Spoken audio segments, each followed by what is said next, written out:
Hi, continuation ng inventory system na naka-scriptable object. So, first is gawa tayo ng canvas.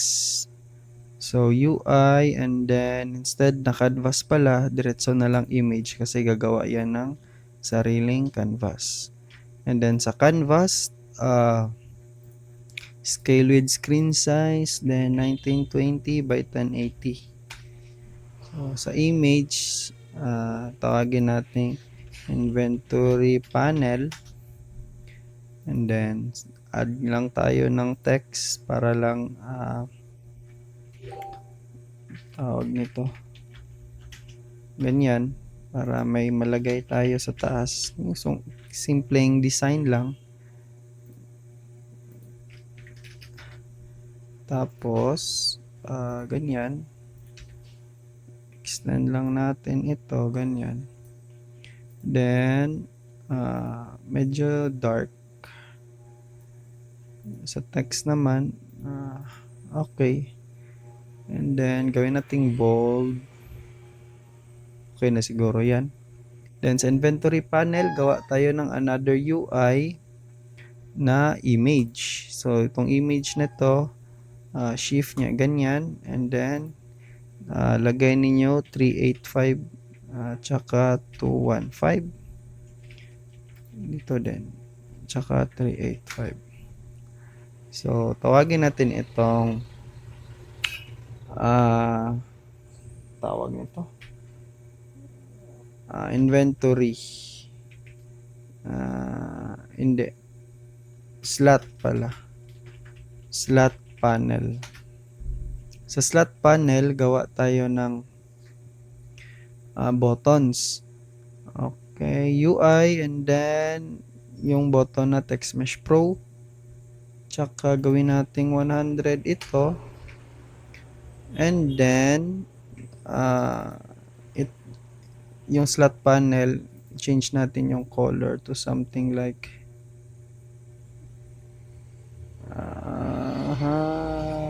ganyan. Tapos 100 yung 160 pala ito. So dito naman duplicate niya, oops, ang dami itong text na ito, tawagin nating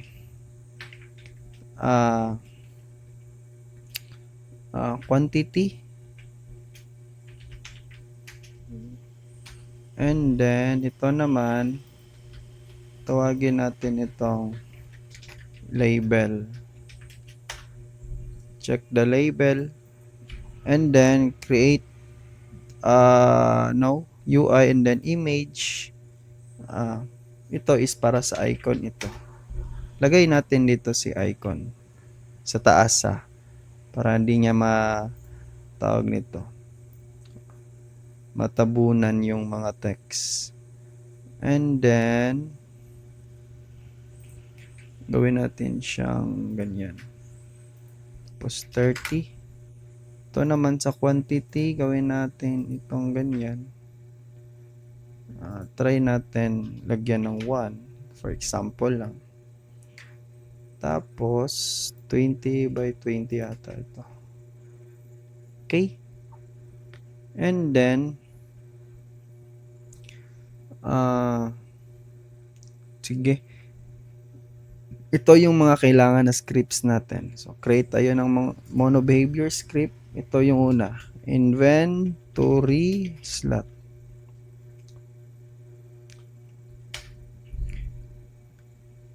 And then isa pa, slot UI. So mono behavior script, so slot UI. Okay,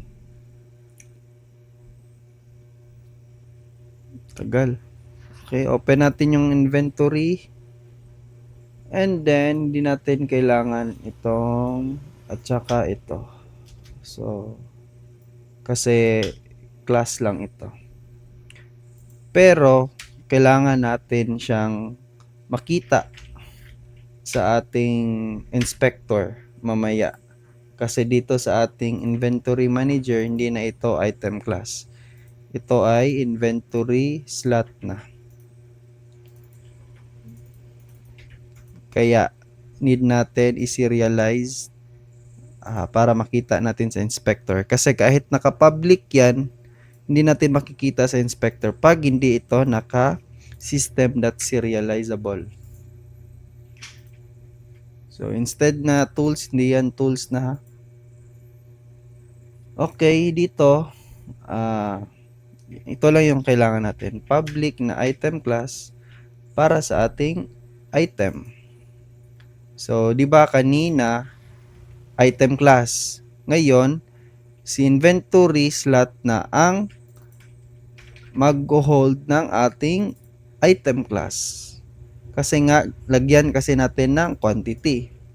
And then, gagawa tayo ng another function para sa ating inventory slot para pwede tayong mag-add at saka tawag nito, mag-add ng mga quantity mamaya sa ating scene. So, inventory slot and then the item class tapos item and then int tapos quantity with default value of 1 and then this para bang lasing, this item is equal item tsaka ito. And then sa slot UI naman, ito yung mga kailangan na script natin. So, una, initialize muna natin yung Unity Engine UI at saka yung TM Pro. Yun. Galing naman ng Copilot na to. So, public image para sa ating icon. And then, public na Text Mesh Pro para sa ating quantity text. At saka public para sa ating Text Mesh Pro na label. Lagyan natin ng text. Tapos yung tawag nito para sa ating item class kasi nga itong slot UI na ito ilalagay natin yan sa ating itong button na ito. So instead na button lang yan, lagyan natin slot button. Tsaka mag-add tayo ng slot UI. Ayun. Then drag natin ito si icon, si quantity, at saka si label. Okay? And then, gawa tayo ng public para sa ating item class. Item class na assigned item. And then, public class, public button para sa ating button. So, bakit kaya naka-public ito silang dalawa? Kasi kailangan natin ng reference sa kanila mamaya. So, kung isi-save natin to at saka i-check natin sa inspector, makikita natin sa inspector. So, meron pa ba tayong pwedeng i-drag para dito? Wala na. Pwede si button. Pwede. Pero kaso lang, masyadong tawag nito. What if instead na drag lang sa button, atin hide na natin sa inspector. Ipapublic kasi natin yan kasi kailangan natin yung interactable ni button mamaya. So kaya nga i-hide na lang natin sa inspector. So ngayon, ang makita natin sa assigned item.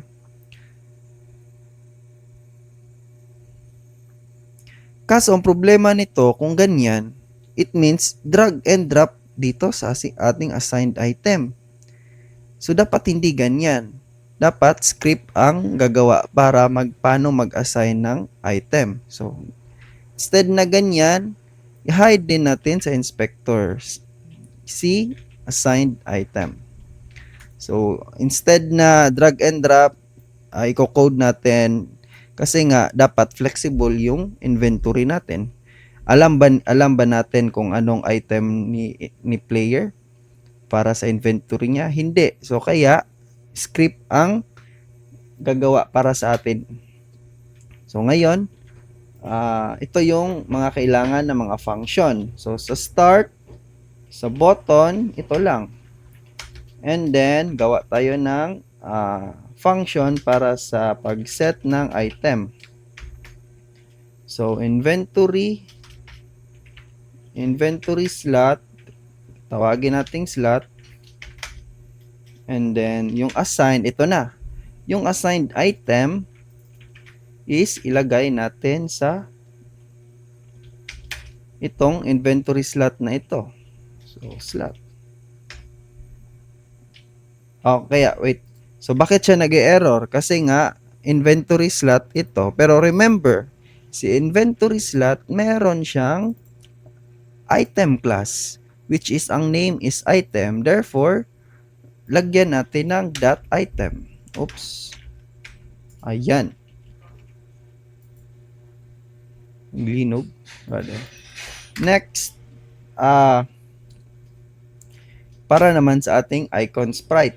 So, icon, which is ito, dot sprite is equals to our slot dot item. Ito daw. So, slot, ito. Itong item na ito galing dito sa ito. And then, another dot para sa ating sprite icon or yung item icon. So, ganyan. So, saan ito galing? Galing ito sa slot, which is yung slot, mayroong item na item class, and then yung item, which is item class, merong sprite, item icon. Nasaan na yun? So ito. Ito yung nire-reference natin. Saan na yun? So, slot UI.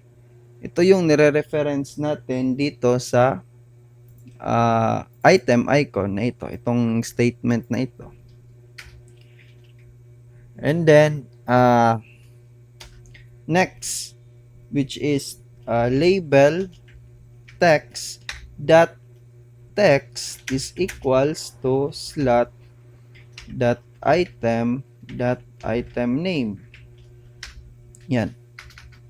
And then, para naman sa quantity dot text is equals to slot dot quantity, which is itong slot na ito, and then kukunin natin ito.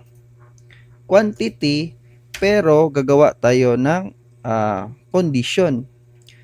In just one line na lang. So, if yung slot item is greater than 1, so ito yung mga option.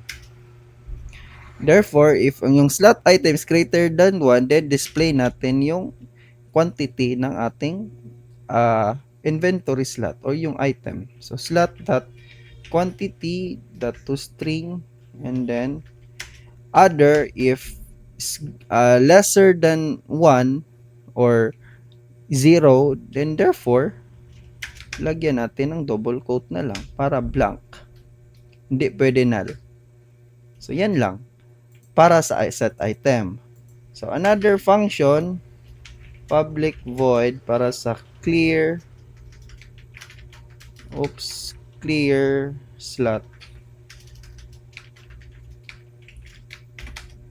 So, assigned item is equals to null, and then the icon sprite, ganyan. Tapos, label text, ganyan. Tsaka sa quantity text, ganyan lang. So, ngayon, dito na naman tayo sa ating inventory manager. So, ito, naka-inventory slot na. So, punta muna tayo sa Unity para mag-refresh.